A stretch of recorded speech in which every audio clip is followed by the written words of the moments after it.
Show me your glory. 지난주에는 우리가 구약의 10시대를 쭉 살펴보면서 에스겔이 어떤 지점에 위치하고 있는지를 먼저 살펴봤어요. 에스겔서라고 하는 책은 포로 시대에 기록된 두 책 중에 하나예요. 포로 시대에 기록된 유의한 책이 두 개가 있는데 그게 에스겔서하고 다니엘서입니다. 포로 시대가 어떤 시대인가라고 하는 것은 지난주에 설명을 해드렸지만 다시 이제 여러분 오른편에 있는 그 순서에 따라서 한번 리마인드 할 필요가 있을 것 같아요. 창조 시대, 하나님께서 세상을 창조하셨죠. 그런데 인간이 타락해서 하나님으로부터 떠나고 에덴을 상실하게 됩니다. 이게 이제 창조 시대입니다. 그런데 하나님께서는 아브라함이라고 하는 사람을 부르셔서 하나님의 나라를 다시 세우기를 원하세요.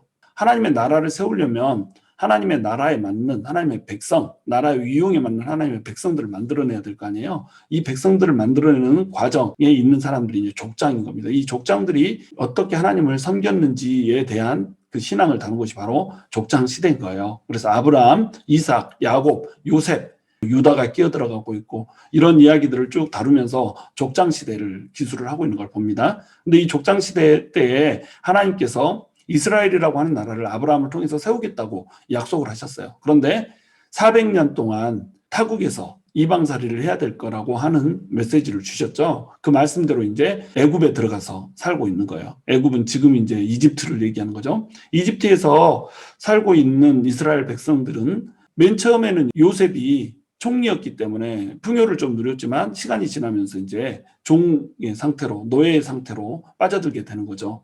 그 애굽에서 하나님께서 끄집어내는 겁니다. 그것을 이제 출애굽 시대라고 그러죠. 근데 출애굽하여서 약속의 땅인 가나안으로 들여보내고자 하셨는데 이스라엘 백성들이 애굽에서의 그 종의 속성을 버리지를 못해요. 그렇기 때문에 바로 가나안 땅으로 들어가지 못하고 가데스 바네에서 반역을 하게 됩니다.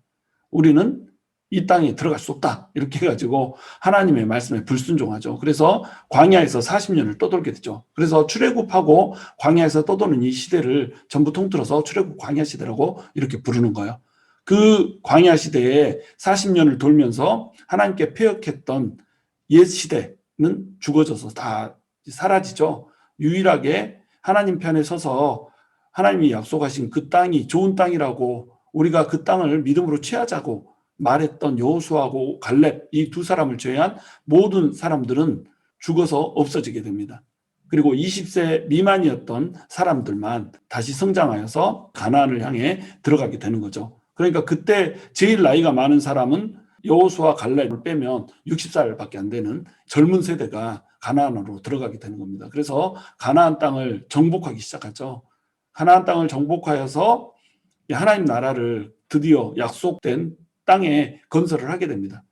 그리고 이곳을 하나님이 왕이 되어서 통치하기 위해서 사사들을 세우고 사사들이 다스리면서 재판하면서 이렇게 정치 체제를 가진 것이 바로 사사시대였죠. 그런데 이스라엘 백성들이 이 사사시대에 패역하게 하나님을 떠나서 음란하게 우상들을 섬기고 이렇게 되는 거예요. 하나님께로 돌이키는 속도가 늦어지고 대신에 하나님이 왕이신데 그 하나님이 왕이라고 하는 사실을 알지 못한 채 우리에게 왕이 없기 때문에 우리가 이렇게 고통을 당한다 이렇게 생각해가지고 우리에게 왕을 주소서 이렇게 한 겁니다. 그래서 하나님께서 왕을 하나 세우죠. 사울이라고 하는 왕을 세우는데 사울이 실패를 하죠. 그리고 하나님께서 진짜로 이제 마음에 합하시는 왕 하나를 세우시는데 이게 바로 다윗입니다. 다윗은 하나님의 마음에 합한 사람이었고 또 하나님을 너무나도 사랑하는 이런 왕이었기 때문에 다윗을 왕으로 세우고 다윗을 통하여서 하나님이 왕이 되신 그 통치를 대리 통치하게 이렇게 만드시기로 하나님께서 작정을 하신 거죠.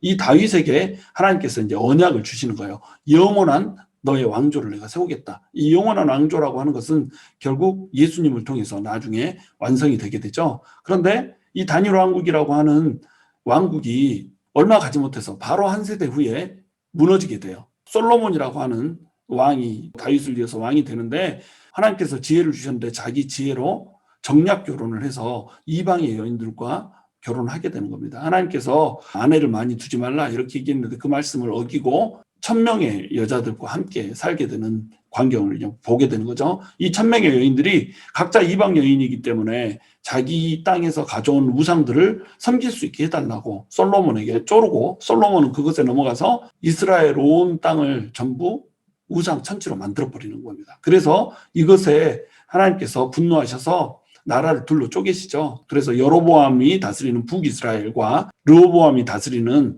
남유다가 갈라지기 시작해서, 북이스라엘은 19명의 왕, 그리고 남유다는 19명의 왕 플러스 1명의 여왕이 다스리는 그러한 시대를 지나게 되는 거죠. 그 시대를 지나면서 하나님의 뜻대로 살아야 되는데 그렇게 살지 못했죠. 특별히 북이스라엘은 황금송아지 우상을 만들어 놓고 시작을 했잖아요. 그러면서 19명의 왕이 전부 다 악했습니다. 그러니까 북이스라엘이 아수르에게 망해버리게 되는 거죠. 그럼 아수르에게 망하는 모습을 보고 남유다는 정통성을 가진 나라잖아요. 다윗의 왕조고, 그렇기 때문에 다윗의 뜻을 따라서 선하게, 그리고 북이스라엘의 패망을 받기 때문에 회개하면서 하나님께로 돌이켜야 되는데 하나님께로 돌이키지 못하는 거죠.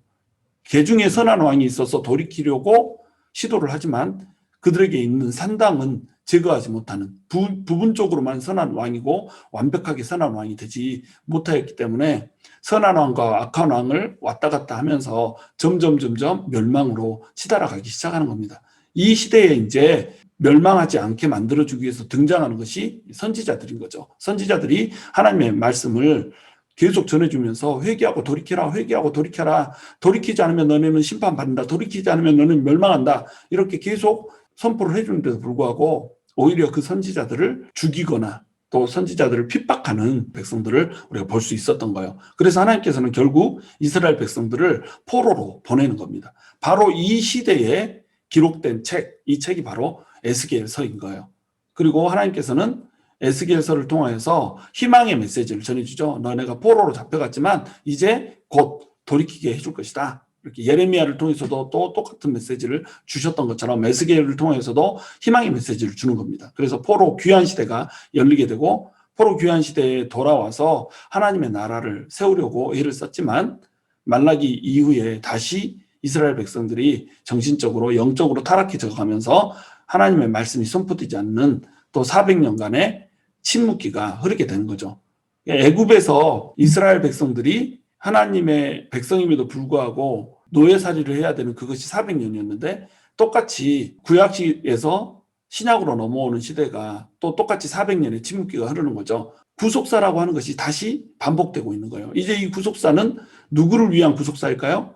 모세를 위한 구속사가 아니라 바로 예수님을 위한 구속사가 되는 거죠. 그러니까 400년 동안 애굽에서 종살이를 하다가 모세가 구원을 한 것처럼 400년 동안 침묵기가 흐르고 하나님의 말씀이 선포되지 않다가 예수님께서 등장하셔서 구원자로 서게 되는 겁니다.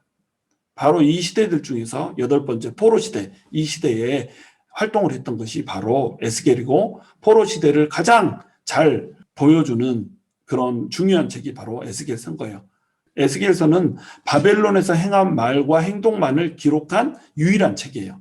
그리고 에스겔서는 너무너무 이상한 상징들이 많아요. 그리고 묘한 행동들을 합니다. 자기 손과 발을 묶기도 하고, 오른쪽으로 들어놓아서 며칠을 자고, 또 왼쪽으로만 들어놓아서 며칠을 자고, 똥에다가 무슨 떡을 구워 먹고, 이상한 행동들을 막 하는 거예요. 이 이상한 행동들을 왜 하냐면 이 행위들을 통하여서 시청각 교육을 해주고 있는 거죠. 너네가 이랬기 때문에 망했어. 너네가 이런 식으로 돌이키면 내가 용서해 줄 거야. 이런 식으로 기이한 상징들을 보여주고 행위들을 보여주고 비전들을 보여주는 거예요.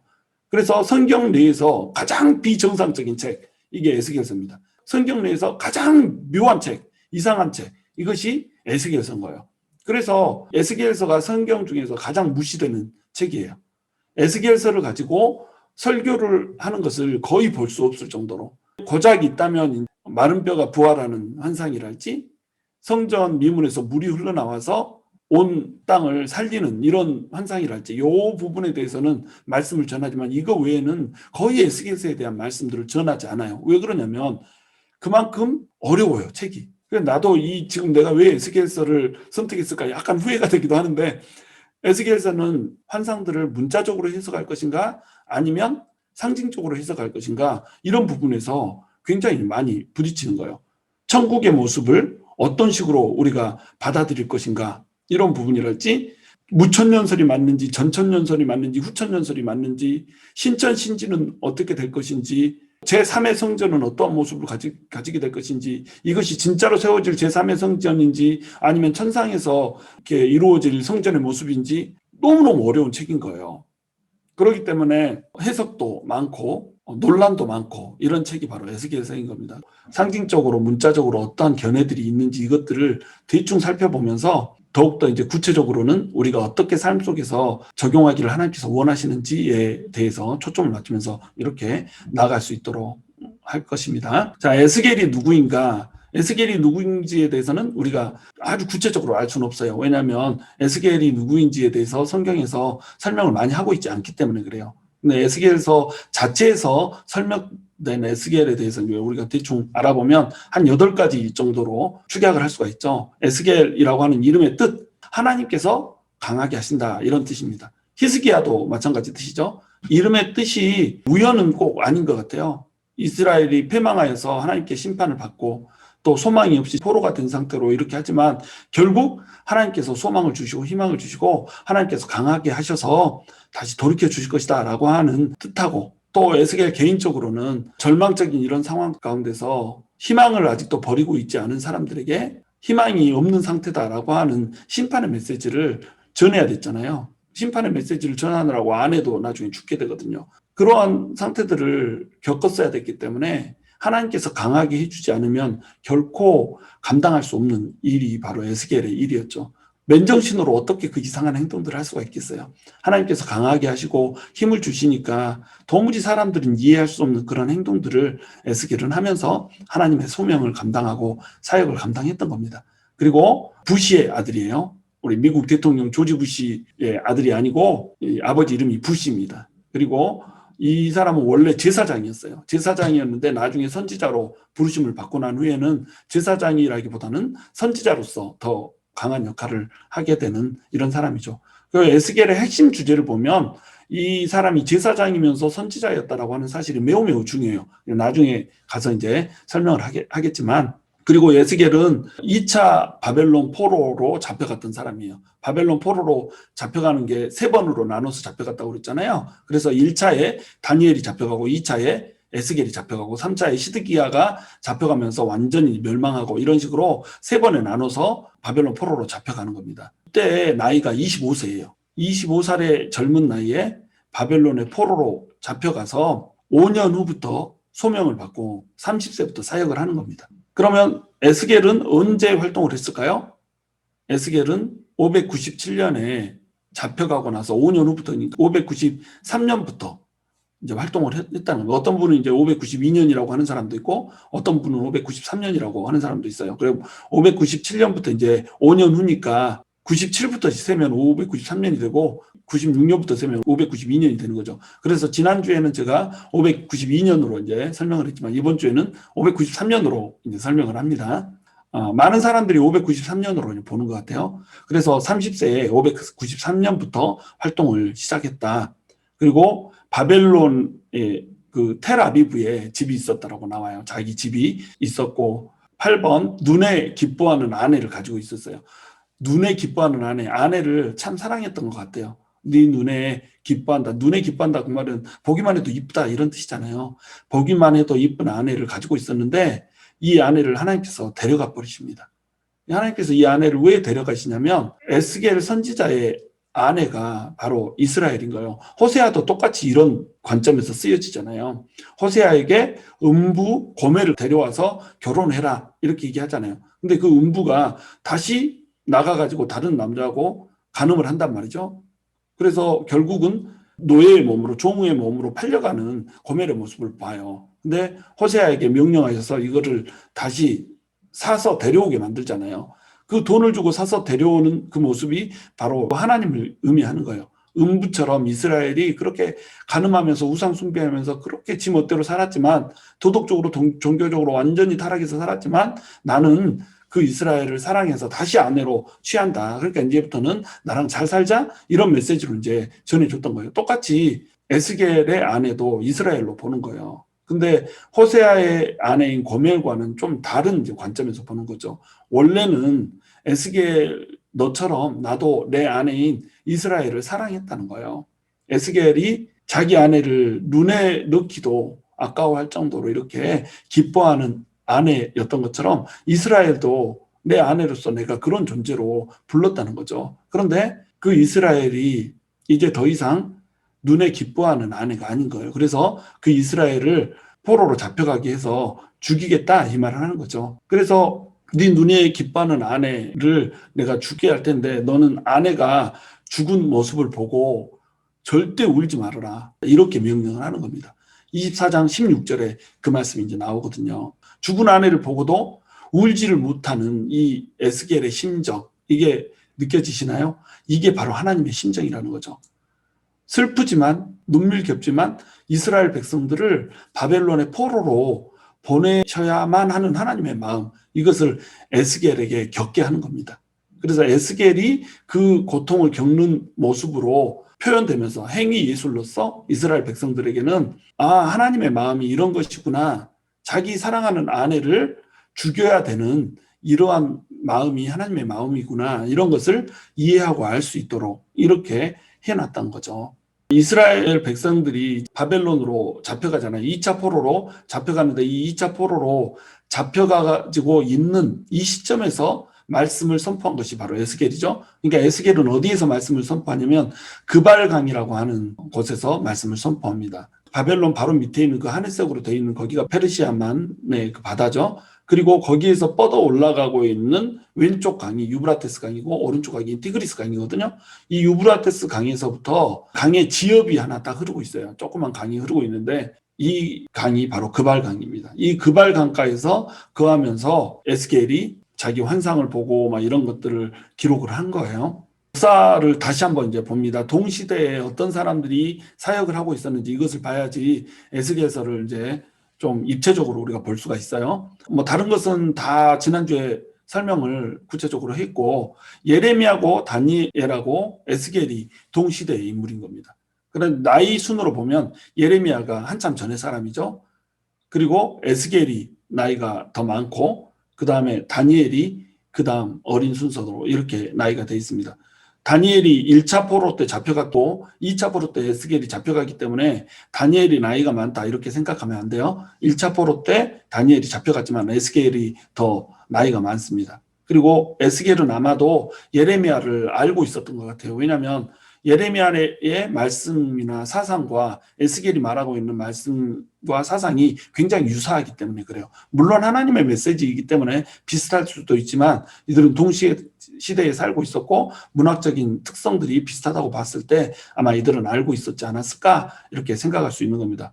그런데 다니엘은 이제 확실히 에스겔이 알고 있었으면 분명해요. 왜냐하면 14장 14절 그리고 14장 20절, 28장 3절에 다니엘을 언급하고 있기 때문에 그렇습니다. 그래서 이 세 사람은 동시대에 행동하고 있지만 각자의 특성이 너무너무 달라요. 예레미야라고 하는 사람은 눈물의 선지자였잖아요. 아직 남유다가 망하기 전에 하나님의 말씀을 선포하는 사람이었어요. 유다가 이제 망하게 될 것이다. 남유다는 이제 더 이상 돌이킬 수 없는 상태가 되었다. 이제 망하니까 내 앞에서 기도도 하지 말아라. 망하기로 결정이 돼버렸어요. 너네는 이제 망한다. 바벨론에 의해서 망할 것이기 때문에 바벨론에 포로로 잡혀가서 70년 동안 있다가 돌아와라. 이 얘기를 예레미야가 해줬던 거예요. 근데 이스라엘 백성들이 이 말을 듣지를 않죠. 그래서 예레미야를 굉장히 핍박을 합니다. 예레미야를 핍박을 하기 때문에 예레미야는 어떻겠어요? 핍박을 받으면서 내가 차라리 태어나지 않았으면 좋겠습니다 할 정도로 고통을 많이 당했던 거예요. 차라리 모태에서 내가 나오지 않았으면 얼마나 좋았을까. 그 정도로 예레미야는 고통을 받았었던 거예요. 두 번째는 보다 본질적으로 자기 민족이 망해야 된다라고 하는 것을 선포하는 선지자의 마음이 여러분 이해가 되세요? 내 민족이 망합니다 라고 하는 것을 내 입으로 선포해야 되는 이 마음. 그래서 늘상 예레미야의 눈가에는 눈물이 마를 날이 없었죠. 그래서 예레미야를 눈물의 선지자 이렇게 부르는 겁니다. 그런데 다니엘은 눈물하고 이제 굉장히 거리가 멀죠. 이 사람은 굉장히 이성적이고 치밀한 사람이고 꿈의 사람이었죠. 꿈을 해석할 수 있는 또 환상을 해석할 수 있는 그런 능력을 가진 이런 사람이었죠. 그래서 다니엘은 바벨론 통치자들을 향해서 말씀을 선포합니다. 예레미야는 그 대상이 누구예요? 아직 포로로 잡혀가지 않는 이스라엘 백성들, 남유다 백성들에게 너네는 이제 포로로 잡혀가기로 결정됐으니까 바벨론에 항거하지 말고 순종해서 가라. 그러면 백성들이 크게 손상되지 않고 얌전하게 갔다가 70년 만에 돌아올 수 있을 것이다. 이렇게 얘기했는데 예레미야의 말을 안 듣고 항거하다가 아주 그냥 탈탈 털려서 끌려가잖아요. 그러니까 어차피 하나님의 말씀은 이루어질 것인데 하나님의 말씀을 듣지 못하고 있다가 그렇게 탈탈 털려서 가게 되는 겁니다. 근데 다니엘은 이미 이제 1차 포로로 잡혀간 상태에서 말씀을 전하죠. 1차 포로로 잡혀간 시점이 606년이에요. BC 606년에서부터 1차 귀환 때까지 다시 해서 BC 536년까지 다니엘이 쭉 활동을 하는 겁니다. 70년 동안 다니엘이 이제 활동을 하는 거죠. 10대에 잡혀가서 80대 노구가 될 때까지 다니엘이 이제 일을 하는 거예요. 근데 다니엘의 예언의 선포 대상은 누구였어요? 주로 이제 바벨론 통치자들이었던 겁니다.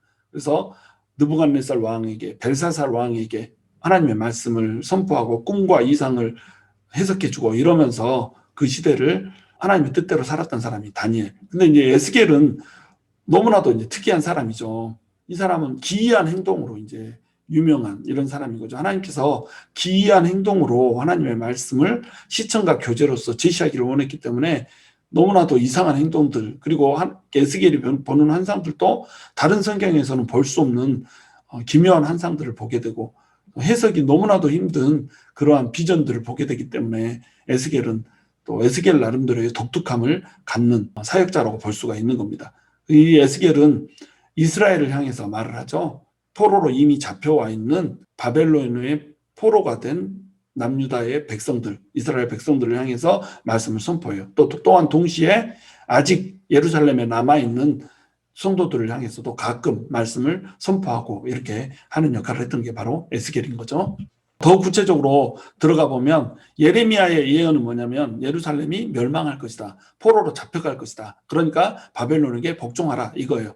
너희에게 주어진 타임아웃의 시간이 있다. 이게 70년이다. 70년 동안 너희는 포로로 잡혀갈 것이고 그 70년 동안 하나님께 왜 잡혀갔는지 생각하고 묵상하고 이러고 있다가 회개하고 돌이켜서 귀환해라. 이 얘기를 해줬던 것이 바로 예레미야인 겁니다. 근데 예레미야가 이 말씀을 선포했는데도 계속 불순종하는 거예요.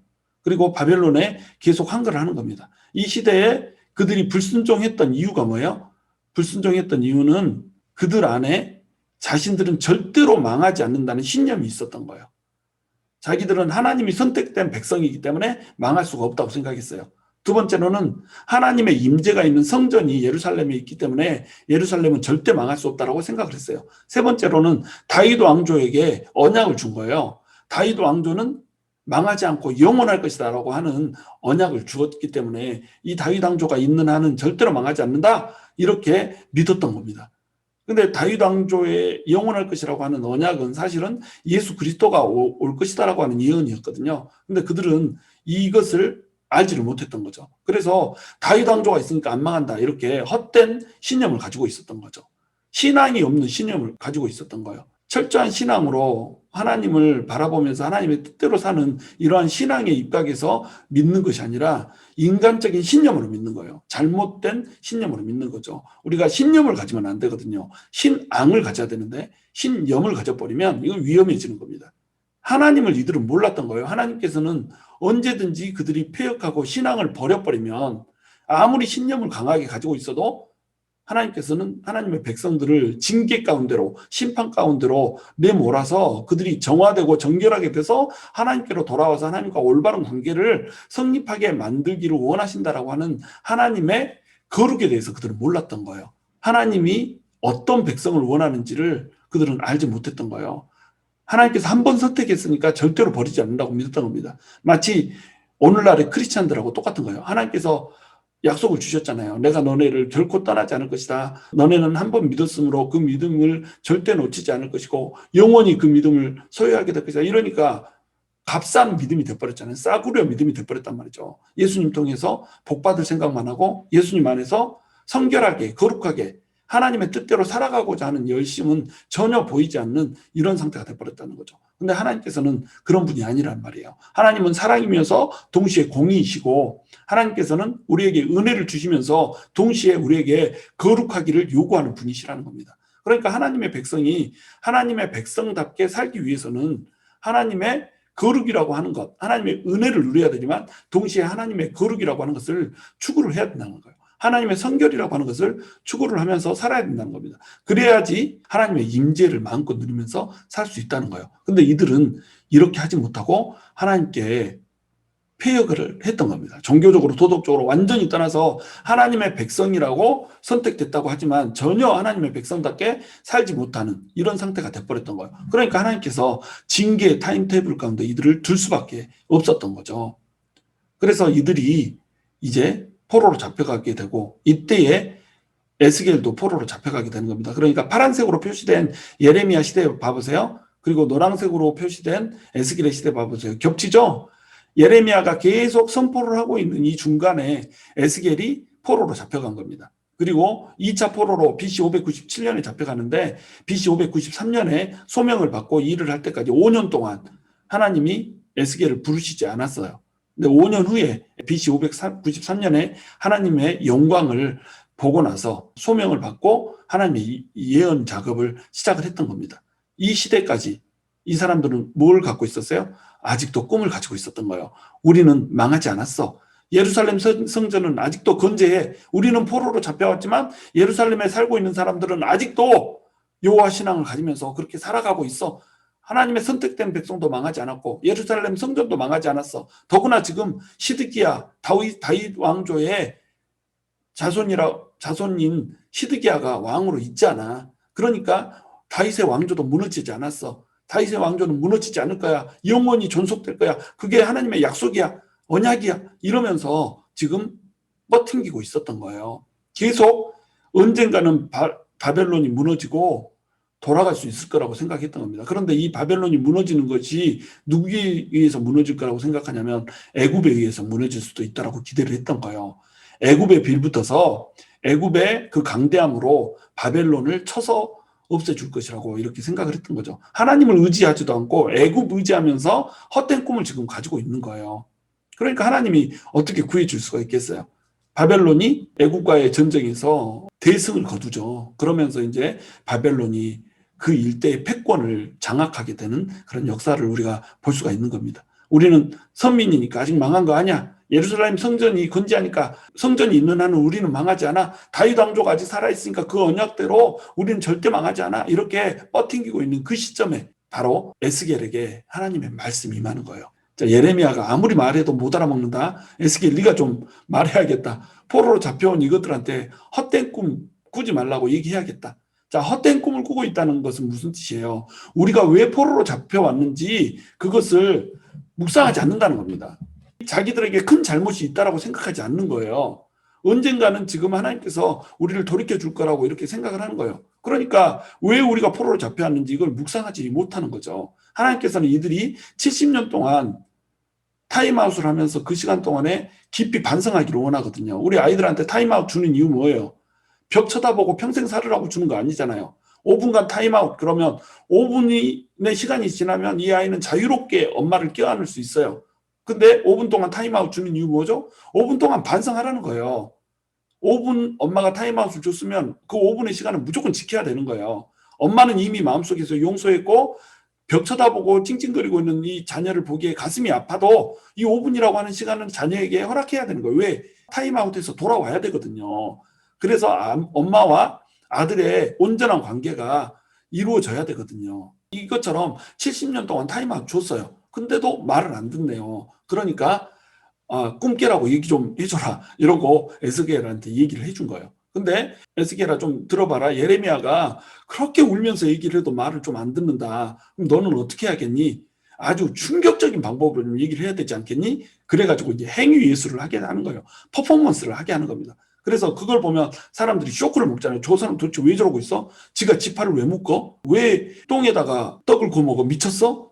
그렇게 뗄감이 없어? 막 이렇게 되는 거예요. 그러면서 이제 쇼크를 받기 시작하는 겁니다. 그러면 하나님의 메시지가 더욱더 강력하게 전해지는 거예요.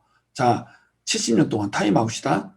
절대 너네는 회복 못한다. 70년 동안에 무조건 벽 보고 있어야 된다. 그때 회복해야 된다. 꿈 깨라고 얘기해 주는 거예요. 그게 이제 BC 593년에서 586년까지 이래요. 망하기 전까지 계속 이들은 헛된 꿈을 가졌거든요. 그러니까 망하기 전까지 계속해서 말을 해줬어야 됐던 겁니다. 꿈 깨라. 너네는 망했다. 70년 동안 이제 반성하는 일밖에 안 남았다. 곧 이제 망한다. 이것을 계속 얘기를 해주는 거죠. 그 예언대로 BC 586년에 남유다가 완벽하게 망해버리고 예루살렘 성전도 완벽하게 초토화 돼버리고 다윗 왕조도 완벽하게 멸망이 돼버린 거예요. 시드기야 왕이 3차 포로로 잡혀가면서 이제 다윗 왕조는 멸망을 하게 되는 겁니다. 그러면 다윗 왕조가 영원할 것이라고 하는 하나님의 약속은 무너져버린 걸까요? 아니죠. 다윗의 왕통을 타고 쭉 내려갔던 사람 중에 예수님이라고 하는 분이 다윗의 후손인 마리아의 몸을 타고 오고 또 다윗의 후손인 아버지 요셉의 족보에 올려짐으로 말미암아서 다윗의 왕통이 다시 이어지는 거예요. 영원히 왕권이 없어지지 않을 거라고 하는 하나님의 언약은 이루어졌어요. 그러나 인간의 다윗 왕조는 여기서 멸망을 하게 되는 겁니다. 왜? 다윗 왕조의 폐역함 때문에, 유대 백성들의 폐역함 때문에 여기서 끝나는 거예요. 그러면 여기서 끝나는 걸로 하나님의 나라는 끝나는 것인가? 하나님께서 하나님의 백성들을 부르셨는데 여기서 586년에 망하고 나서 하나님의 나라는 망하고 마는 것인가? 그게 아니라는 거죠. 그냥 하나님의 자녀이기 때문에, 하나님의 백성이기 때문에 타임아웃 준 거예요. 그래서 586년에 망하고 난 이후부터는 에스겔이 어떤 것을 선포하냐면 회복을 선포를 하는 겁니다.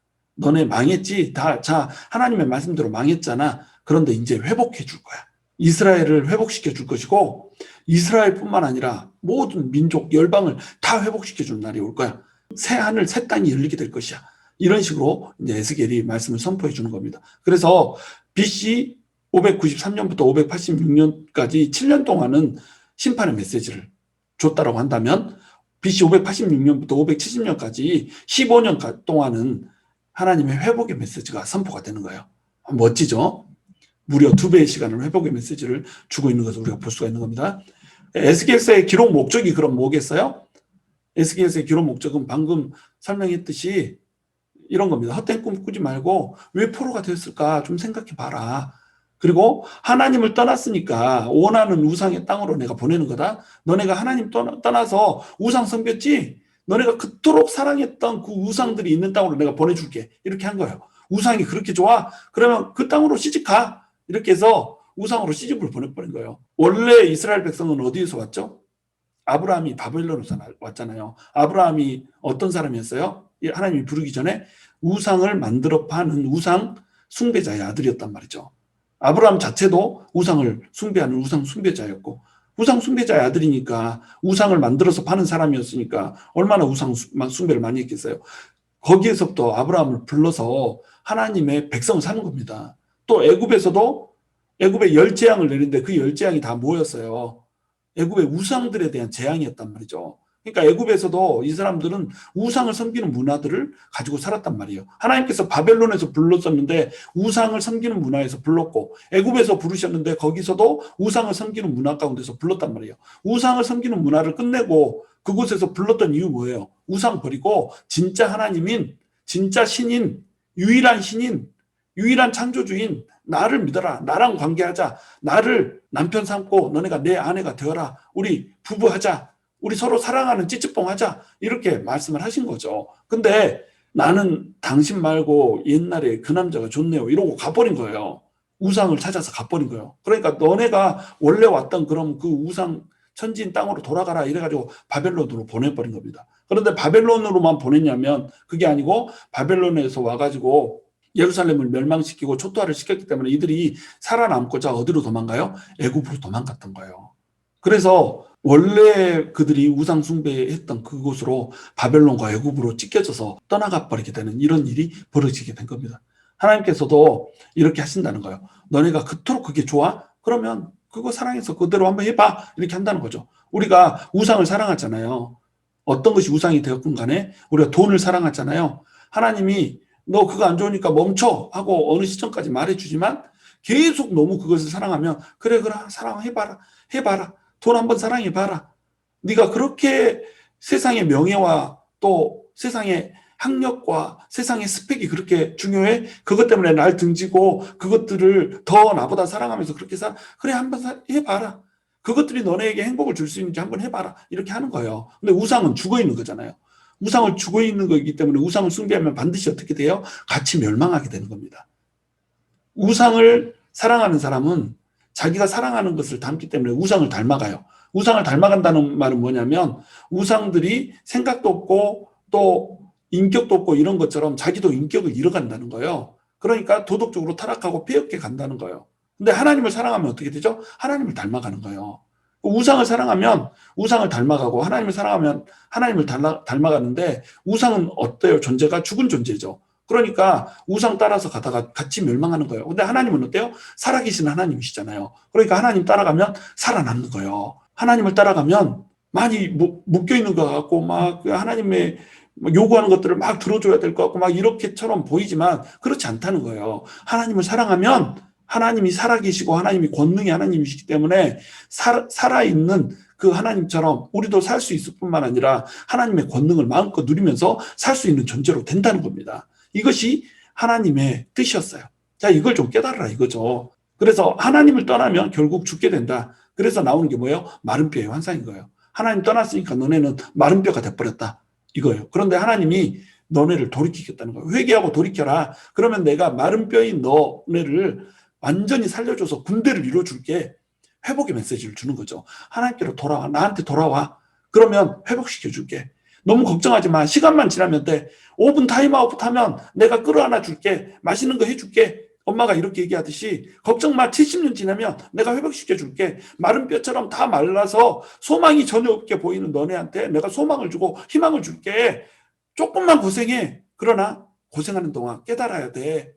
나만 사랑하는 거 이걸 깨달아야 돼. 생명이 나한테 있고 풍요가 나한테 있고 맛있는 것도 나한테 나오고 또한 아름다운 사랑도 나한테 나온다는 거, 이것을 모든 것을 공급해 주는 것이 바로 나라는 거, 이것을 너네가 깨달아야 돼. 철저히 깨닫고 철저히 돌이켜야 된다. 그러면 너네가 산다. 이 얘기를 해주는 겁니다. 이것이 에스겔서의 기록 목적이에요. 그러니까 에스겔서의 구조는 어떻겠어요? 당연히 이것을 말하는 구조로 이루어지겠죠. 그래서 에스겔서의 구조를 보면 두 부분으로 크게 나눌 수가 있어요. 첫 번째는 심판의 예언이에요. 두 번째 파트는 회복의 예언이에요. 이 두 파트로 크게 둘로 나뉠 수가 있는 거죠. 근데 이 심판의 예언 이전에 뭐가 나타나요? 에스겔에게 영광을 보여준 거예요. 에스겔서 1장 이제 다음 주에 우리가 보겠지만 에스겔서 1장에 보면은 하나님의 영광이 딱 드러나거든요. 하나님의 영광이 확 비추면서 에스겔을 부르는 거예요.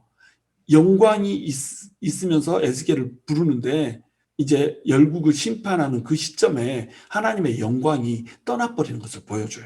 그러니까 하나님의 영광을 굉장히 강조를 하고 있습니다. 하나님의 임재와 영광, 이것을 강조를 하고 있어요. 그래서 영광이 있으면, 하나님의 영광이 있으면 너네가 산다. 그런데 하나님의 영광이 떠나버리면, 하나님의 임재가 떠나버리면 너네는 죽는다. 그러면 하나님의 임재는 왜 떠나느냐? 너네 죄악 때문에 떠난다. 이렇게 얘기하는 거죠. 그리고 이제 하나님의 영광이 다시 시온으로, 성전으로 딱 귀환하면서 돌아오면서 복귀하면서 회복이 이제 선언이 되게 되는 겁니다. 그래서 이것을 구체적으로 다시 분해해서 보면 유다를 심판할 것이라고 하는 메시지가 선포가 되고, 이게 이제 BC 593년에서 588년까지죠. 그리고 열국이 심판될 것이다. 이것이 BC 587년에서 586년까지입니다. 이 587년에서 586년 이 사이가 바로 이스라엘이 망하는 시점이잖아요. 이스라엘이 망하는 시점에 열국을 심판할 것이라고 하는 심판의 메시지도 같이 주는 거예요. 이스라엘만 망하는 것이 아니라 하나님을 떠난 모든 열방이 다 심판 아래 있다. 하나님은 어떤 분이라는 거예요? 심판하시는 분이라는 거죠. 어쩔 때 심판한다는 거예요? 하나님의 영광을 떠나버리면, 하나님의 임재가 없으면 심판하게 될 거라는 거예요. 그리고 이제 유다의 회복을 이제 다시 얘기를 하고 있죠. 그게 BC 586년에서 571년까지인 겁니다. 그래서 공포와 절망을 예언한 7년과 희망을 예언한 15년으로 이렇게 쫙 대별이 되는 거죠. 그래서 22년 동안, 넓게 얘기하면 23년 동안 이렇게 에스겔이 활동을 했던 겁니다. 요걸 이제 더 구체적으로 쪼개서 보면 1장부터 3장까지는 에스겔이 소명을 받는 장면이 나오죠. 하나님의 영광을 보면서 소명을 받고, 그 다음에 유다의 심판을 4장에서 24장까지 얘기를 하고, 열국이 심판받을 거라고 하면서 25장에서 32절까지 딱 주변 국가들 전부 다 심판받는 내용을 얘기를 해줍니다. 그리고 나서 33절부터 39절까지 이스라엘이 회복될 것이다 얘기를 하고 40절에서 48절까지는 새 성전의 이미지, 새 땅의 이미지 이런 것들을 주면서 모든 열국이 회복될 것이라고 하는 것, 이것을 보여주는 거예요. 유다 심판하고 열국 심판을 얘기했듯이 이스라엘이 회복되는 것과 열방이 회복될 것이라고 하는 것을 회복과 심판을 둘 다 쪼개서 이렇게 두 개로 나눠서 얘기를 해주고 있는 모습을 볼 수가 있는 거죠. 자, 마지막으로 이제 핵심 주제들을 살펴봅니다. 시간이 많이 지났기 때문에 핵심 주제들 간단하게 이제 살펴볼 수 있도록 그렇게 할게요. 여기도 참 할 말이 많은데 구체적으로 들어가서 이제 말하는 걸로 그렇게 하겠습니다. 첫 번째 주제는 뭐냐면 하나님의 주권과 인간의 책임이라는 거예요. 계속해서 반복되어 가지고 등장하는 말씀이 하나 있어요. 이게 뭐냐면 내가 여호와인지를 그들이 알리라. 하나님께서 에스겔에게 예언을 주신 이유, 그리고 예언이 선포되게 하는 이유는 뭐냐면 하나님이 여호와라고 하는 사실을 그들이 알게 하기 위해서는 거예요. 하나님이라는 단어와 여호와라는 단어는 다르거든요. 하나님이라고 하는 단어는 그냥 신이라고 하는 단어예요. 근데 여호와라고 하는 단어는 관계성 속에서 나오는 단어인 겁니다. 그러니까 어떤 하나님과 이스라엘과 관계를 맺고 있는 하나님, 이걸 얘기할 때는 이제 여호와라고 하는 것을 얘기를 하는 거예요. 근데 이 말씀이 60회 이상 등장을 하는 거예요. 내가 너네 여호와라고 하는 그 사실을 알게 해주기 위해서 너네에게 심판을 주는 거예요. 그리고 내가 여호와인 줄을 알게 해주기 위해서 회복도 주는 거예요. 심판도 회복도 하나님이 여호와인 줄을 알게 해주려고 주는 거예요. 무슨 뜻인지 알겠죠? 하나님의 목적은 뭐예요? 이스라엘 백성들을 벌 주는 것이 하나님의 목적이 아니에요. 또 하나님의 목적은 이스라엘 백성들이 행복하게 살게 해주는 거, 이것이 하나님의 목적이 아니에요. 하나님의 목적은 뭐예요? 내가 너네랑 관계를 맺고 있는 그 여호와다 이거예요. 내가 네 남편이다. 내가 네 애인이다. 내가 너를 사랑하는 자고 네가 나를 사랑해야 될 사랑의 대상자다. 우리 이 관계를 회복해야 된다. 이거 하려고 심판도 주고 회복도 주는 거예요. 그런데 백성들이 하나님을 모르는 거예요. 하나님을 버려버리는 거예요. 그래서 백성의 죄로 인해서 근심하고 한탄하는 하나님의 모습이 6장 9절에 나옵니다. 하나님이 어떻게 한탄을 할 수가 있나? 이것은 신인 동영론이라고 그래서 인간이 이해할 수 있는 언어로 하나님의 마음을 설명을 해주는 거예요. 하나님이 다 아시는데 뭘 한탄하겠어요? 그러나 하나님이 한탄하신다 이 말씀을 해줌으로써 인간을 향한 안타까운 마음을 알 수 있도록 표현을 해주는 거죠. 그런데 백성이 돌아올 때는 다시 기뻐하신다는 거예요. 왜? 관계가 목적이거든요. 그리고 하나님께서는 하나님의 백성들이 잘못한 거 이것으로 인해서 민족적인 심판을 하세요.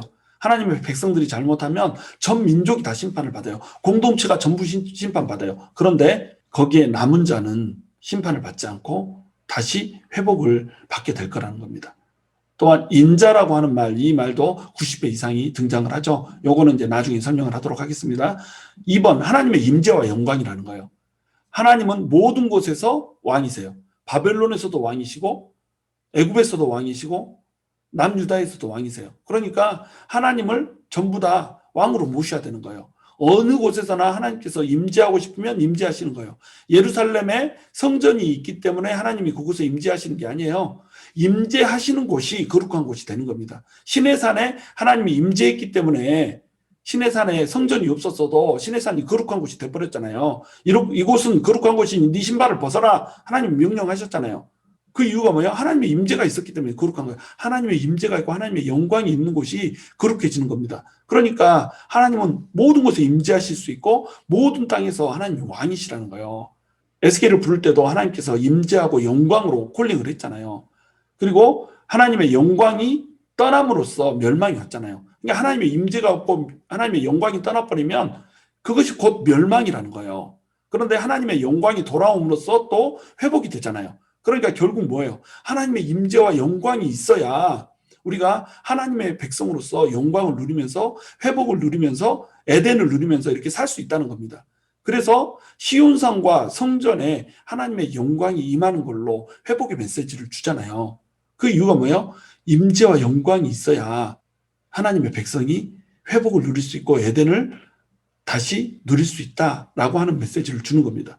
여러분, 우리가 아무리 교회 건물이 좋아도 필요 없어요. 우리가 아무리 하나님의 선택된 백성이라고 하더라도 필요 없어요. 하나님의 임재가 우리한테 머물지 않고 하나님의 임재가 교회에 머물지 않고 하나님의 영광이 우리한테 머물지 않으면 우리 하나님의 백성이지만 하나님의 교회지만 거의 죽은 시체처럼 마른 뼈처럼 이렇게 살아갈 수가 있다는 거예요. 그러니까 뭐가 중요해요? 하나님의 임재가 우리한테 임해야 되는 겁니다. 이때 뭐가 필요해요? 인간의 책임이 필요하다는 거죠. 하나님의 임재와 영광이 있으면 하나님의 주권이 모두 통치하여서 왕으로서 하나님이 존재를 하시지만 여기에 인간의 책임이 없어지는 게 아니라는 거예요. 하나님의 임재와 영광이 머물만 하게 해 우리를 만들라는 거죠. 그래서 세 번째 주제가 죄와 심판과 정화에 대한 겁니다. 하나님의 주권이 강제된 이유가 바로 이 정화 때문에 그래요. 하나님이 모든 것을 통치하는데 왜 하나님의 통치를 받는 백성들이 이방인들의 손에 팔려가야 되느냐? 정화를 위한 거라는 거예요. 5분 타임아웃 하듯이 70년 타임아웃 해야 되는 이유, 70년 동안 정화하라는 거죠. 죄와 단절된 것이 바로 회복의 핵심이라는 거예요. 죄를 떠나야 회복할 수 있다는 겁니다. 그래서 옛 이스라엘이 망해야 새로운 이스라엘이 생긴다는 거예요. 우리식으로 얘기하면 옛 자아가 죽어야, 옛 자아가 망해야 새로운 피조물이 된다는 거예요. 새로운 피조물처럼 살아갈 수 있다는 겁니다. 그러니까 우리의 죄로부터 돌이켜서 깨끗하게 된다는 거예요. 우리가 죄로부터 돌이키지 않으면 어떻게 된다는 거예요? 징계를 받는다는 겁니다. 징계의 목적은 뭐라는 거죠? 정화라는 거예요.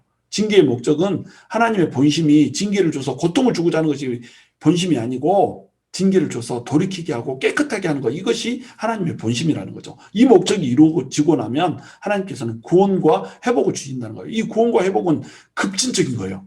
그리고 징계보다 훨씬 긴 시간이잖아요. 징계의 메시지 7년 동안 선포되는데 15년을 구원과 회복의 메시지를 선포하는데 할애를 하잖아요. 에덴을 회복시켜 주겠다는 거예요. 낙원을 회복시켜 주시겠다는 거예요. 하나님의 천국이 이 땅에 임하게 하시겠다는 거예요. 그것도 어떻게 급진적으로 완벽하게 새롭게 이렇게 해주시겠다는 거예요. 돌이키기만 하면, 정화하기만 하면 하나님께서 해주겠다는 겁니다. 그리고 다섯 번째로 정치적, 형식적, 영적 종교를 얘기하고 있어요. 이 에스겔은 제사장이면서 동시에 선지자였잖아요. 제사장은 제 의식에 따라서, 형식에 따라서 제사를 드리는 사람이고, 선지자는 하나님의 품을 떠난 이스라엘 백성들에게 영적인 메시지를 선포하는 이런 사람이 바로 선지자잖아요. 그러니까 제사장이면서 선지자다, 이 말은 뭐예요? 형식이라고 하는 것과 영성이라고 하는 것을 두 개를 동시에 중요시 생각한다는 겁니다. 우리는 좋은 형식을 추구할 때가 많아요. 또는 좋은 형식은 버려버리고 좋은 내용만 있으면 된다고 생각해요. 그러나 두 개가 같이 있어야 된다는 겁니다. 하나님 앞에 경건한 모양도 있어야 되고 경건한 능력도 있어야 된다는 거예요. 예수를 믿는 사람은 악은 모양이라도 버리고 선한 모습으로, 선한 형식으로, 또 선한 예배의 형태로 하나님께 예배드리며 나아가야 된다는 거예요. 그 좋은 형식 안에 뭘 담아야 돼요? 좋은 영성을 담아야 된단 말입니다. 하드웨어가 좋으면 그 안에 소프트웨어가 좋은 것이 있어야 되죠. 컴퓨터는 586인데 그냥 워드하고 인터넷 쓰는 거 이게 다면은 뭐 하려고 586 컴퓨터를 쓰겠어요. 그렇죠? 슈퍼컴퓨터를 쓰고 있는데 워드하고 이것만 돌릴 수는 없잖아요. 그냥 막 영상도 돌리고 게임도 돌리고 막 프로그램도 돌리고 이렇게 해야지 쓸 수가 있는 거죠. 그러니까 소프트웨어가 담겨져야 되는 거죠. 좋은 형식에 좋은 소프트웨어가, 좋은 영성이 담겨야 되는 겁니다. 이것이 에스겔의 주제라는 거예요. 제대로 된 하나님을 섬기는 틀 안에 제대로 된 하나님의 영성을 가지고 하나님께로 정화돼서 돌이키라는 거예요. 그러면 하나님의 주권이 임하고 하나님의 주권과 영광이 임재 가운데 임하면 너네에게 구원과 회복이 임해서 결국은 너네가 에덴을 살게 될 것이다. 새로운 땅을 살게 될 것이고 새로운 하늘과 새로운 하늘을 맞이하여서 정말로 하나님 안에서 복락을 누리면서 살게 될 것이다. 이것이 에스겔 전체의 주제인 것입니다.